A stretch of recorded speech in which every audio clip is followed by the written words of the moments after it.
10 foot উঁচু দেবী মূর্তি ক্রমশ পাতালে প্রবেশ করতে লাগলো। পূজারী তা দেখে কেঁদে ক্ষমা চেয়ে মূর্তির বাকি অংশ জড়িয়ে ধরতেই সেই অংশটুকু রয়ে গেল মাটির ওপরে। আজ সেই অংশটি মা চণ্ডী রূপে পুজো পেয়ে আসছেন। আমি সেই মাকড়চণ্ডী মন্দিরের কথাই বলছি, যা রয়েছে হাওড়ার মাকড়দাহে। অত্যন্ত জাগ্রত এই চণ্ডী মন্দির গড়ে ওঠার পিছনে রয়েছে এক বিরাট ইতিহাস।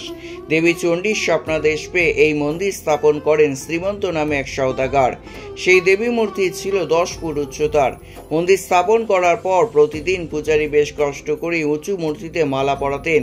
এই নিয়ে পূজারী প্রায়ই মায়ের কাছে দুঃখ করতেন যে তার মূর্তি এত বড় বলে মালা পরাতে তার ভীষণ কষ্ট হয়। এমনই একদিন হঠাৎ করেই মায়ের মূর্তি পাতালে প্রবেশ করতে লাগলো।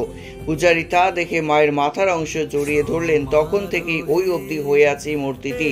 হোলির পঞ্চম দিন শুধু একদিনের জন্য মা পরেন 300 থেকে 400 ভরি সোনার অলংকার।